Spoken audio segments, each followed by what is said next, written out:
Criada para unir dados e esforços de diversas partes do país, a coalizão Covid-19 Brasil tem hoje 9 frentes de estudo em andamento com diferentes tratamentos em potencial para a doença causada pelo SARS-CoV-2.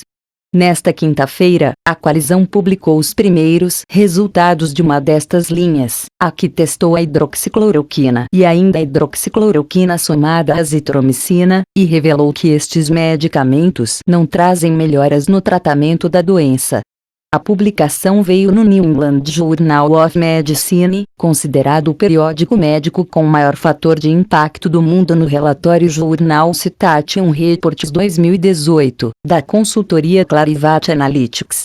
O fator de impacto é uma métrica composta por vários indicadores da influência de uma publicação científica. O estudo brasileiro é do tipo RCT, sigla em inglês para Estudo Clínico Randomizado Controlado, considerado padrão ouro em pesquisas médicas por seu rigor. Em trabalhos assim, participam dos testes pacientes, clínico, divididos aleatoriamente, randomizado, em grupos, aquele que recebe o tratamento em teste e o chamado grupo controle, que recebe outro tratamento para comparação ou placebo, um medicamento inócuo. Neste caso, 667 pessoas com quadros leves ou moderados de Covid-19 foram divididas em 3 grupos. Um que recebeu hidroxicloroquina associada à azitromicina, 217 pessoas. Outro que recebeu apenas hidroxicloroquina, 221 pessoas. E o grupo controle, que recebeu apenas o tratamento padrão para a doença, 229, o que fica a cargo dos médicos. A maioria dos pacientes teve confirmação de Covid-19 pelo chamado teste molecular, ou PCR, mas alguns tiveram pelo critério clínico, sintomas avaliados por médicos. Usando uma escala com 7 possíveis desfechos para estes casos, confira abaixo. Após o início do tratamento, com duração de 7 dias, os pesquisadores concluíram que a hidroxicloroquina sozinha ou associada à azitromicina praticamente não fez diferença no curso da doença.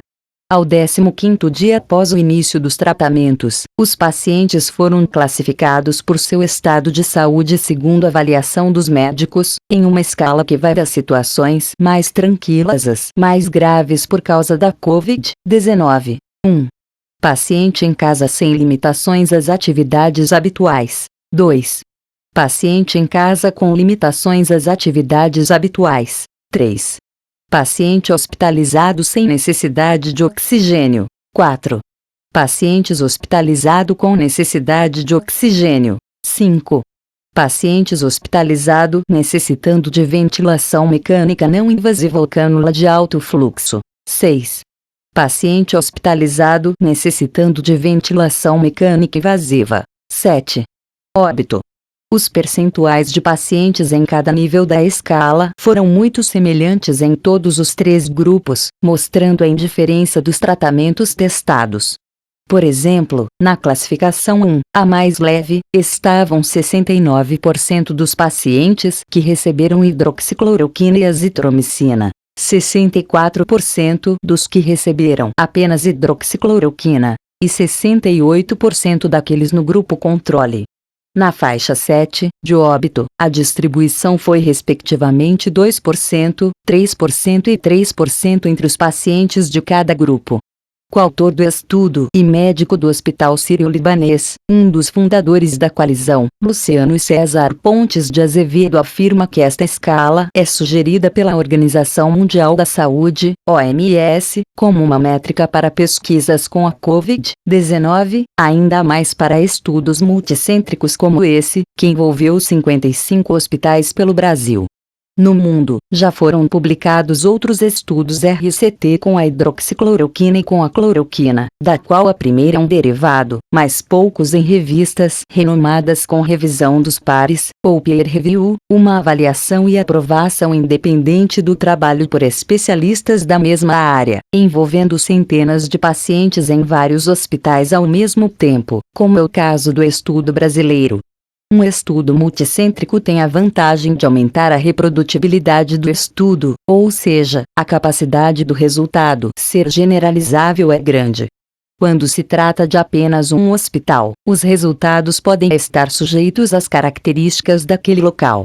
Já um estudo multicêntrico inclui hospitais de excelência, outros com estruturas não tão boas, isso torna os resultados mais representativos da realidade, explica Azevedo, que tem doutorado em medicina pela Universidade de São Paulo, USP. Para outros perfis de pacientes mais graves, começamos a ter informações de outros estudos, por exemplo, Recovery é um estudo inglês, que formou de forma mais clara, principalmente para o paciente mais grave internado, e de fato pode ter até agravo da doença, o aumento no risco do paciente falecer ou ser entubado, disse Biasi. Então não é só que não pode funcionar, mas em alguns pacientes, particularmente os mais graves, pode até ser um problema, acrescentou o pesquisador.